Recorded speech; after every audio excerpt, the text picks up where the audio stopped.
Καλησπέρα Crypto Bros και Crypto Sisters, και πάμε σήμερα να δούμε πώς έβγαλα 300 € μέσα σε λιγότερα από μια ημέρα με αυτό το trade στο Atom.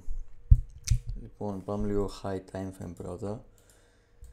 Είμαστε σε αυτό το μεγάλο range που είναι 1150 ημέρες accumulation και η τιμή βρίσκεται στο discount section αυτού του range, δηλαδή κάτω από αυτό το σημείο ισορροπίας εδώ πέρα, και θα έλεγα στο extreme discount, γιατί είναι σε κάποιο demand zone εδώ πέρα, τέλος πάντων.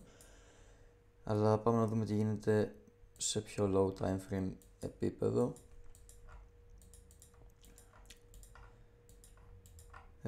Ήμασταν σε αυτό το downtrend και η τιμή έφτασε σε αυτό το extreme discount zone.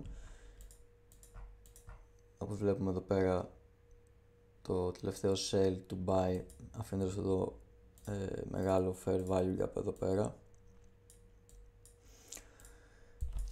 και ερχόμενοι προς αυτό το demand zone βλέπουμε κάποια σημάδια εξάντλησης με όλα αυτά τα wicks, τέλος πάντων, εδώ πέρα που αγοράζονται κατευθείαν, και είχαμε αυτό το υπέροχο range. Μισό να το ξανακάνω. Λοιπόν, αρχικό range low, αρχικό range high. Κάνουμε μία φορά deviate το range high εδώ πέρα και η τιμή πάει προς τα κάτω, αλλά πάει αρκετά σιγά αφήνοντας πάρα πολύ ρευστότητα. Κάνουμε deviate το range low μία φορά εδώ πέρα, ακουμπώντας ένα μικρό demand zone εδώ πέρα, όπου η τιμή bounceάρει, και μετά παίρνουμε ακόμη μία φορά το range low εδώ πέρα. Το θέμα είναι ότι σε όλο αυτό το range εδώ πέρα υπάρχει μόνο liquidity εδώ πάνω, δεν υπάρχει καθόλου supply. Δηλαδή υπήρχε μάλλον λίγο supply εδώ πέρα, σε αυτό το σημείο εδώ, όπου η τιμή δυσκολεύτηκε κάπως να ανέβει προς τα πάνω, και βλέπουμε και την εξάντληση με όλα αυτά τα wicks, οδηγώντας σε αυτό το low εδώ πέρα. Όλα αυτά και σε low time frame και σε πιο low, δηλαδή ένα λεπτό να το πας, έχει μόνο ρευστότητα, δεν υπάρχει καθόλου supply. Νομίζω υπήρχε λίγο εδώ πέρα, ναι, αλλά δεν είναι αρκετό σίγουρα. Όλο το άλλο supply που υπήρχε, η τιμή έχει ήδη πάει εκεί πέρα, οπότε δεν είναι πλέον δυνατό. Οπότε ήταν κάτι που με ενδιέφερε να τρεντάρω. Βλέπουμε το range εδώ πέρα. Προσωπικά δεν έπιασα το αρχικό entry εδώ πέρα, αλλά έπιασα το retest σε αυτό το, νομίζω είναι ένα λεπτό supply demand εδώ πέρα. Τι είναι? Όχι.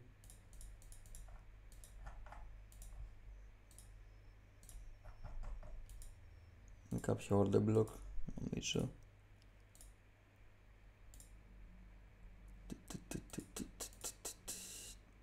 Όχι. Ναι. Είναι 15 λεπτά order block. Οπότε το valid entry σίγουρα ήταν κάπου εδώ πέρα, σε ένα break of structure, αλλά δεν το πρόλαβα και περίμενα για αυτό το retest. Η τιμή ήρθε σε αυτό το retest και εδώ πέρα κοιτούσα για longs. Το entry μου ήταν σε αυτό το break of structure, εδώ πέρα δηλαδή, μισό, κάπου εδώ, και νομίζω φαίνεται και στο volume, ναι, ότι υπάρχει κάποια ενέργεια από market makers. Εδώ πέρα υπάρχει αρκετό buying volume, νομίζω φαίνεται καλύτερα στο 5 λεπτό, νομίζω. Ναι, εδώ πέρα ήταν η ενέργεια των market makers, σίγουρα φαίνεται αυτό το volume, το spike εδώ πέρα σε volume. Και το target είναι πάντα το range high, δηλαδή αυτό εδώ πέρα. η τιμή πάει σχετικά εύκολα εκεί πέρα. Δεν δυσκολεύτηκε πολύ γιατί δεν υπήρχε κάποιο απλά για να σταματήσει την τιμή. Αν υπήρχε κάποιο απλά εδώ πέρα και μετά λίγο ακόμα εδώ, θα βλέπουμε κάποια rejections πιθανότατα, δηλαδή κάτι τέτοιο, μετά κάτι τέτοιο. Αλλά δεν υπήρχε κάτι για να σταματήσει την τιμή, οπότε εφόσον ανέβαινε και το BTC, ανέβαινε και σχετικά εύκολα το Atom.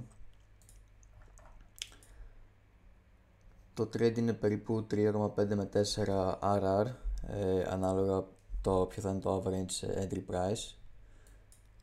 Δηλαδή άμα ρισκάρεις 100 ευρώ θα βγάλεις 400, αν ρισκάρεις 1000 θα βγάλεις 4.000. Ναι, αυτό ήταν το trade. Είναι σχετικά εύκολο να εντοπίσεις τέτοια trades και άμα είσαι πειθαρχή να παίρνεις μόνο τέτοια trades, είναι και σχετικά εύκολο να είσαι επικερδής. Αυτό έχω παρατηρήσει τα τελευταία χρόνια στο trading, ειδικά στα crypto. Αυτό. Καλή συνέχεια και σας περιμένω σε επόμενο βίντεο.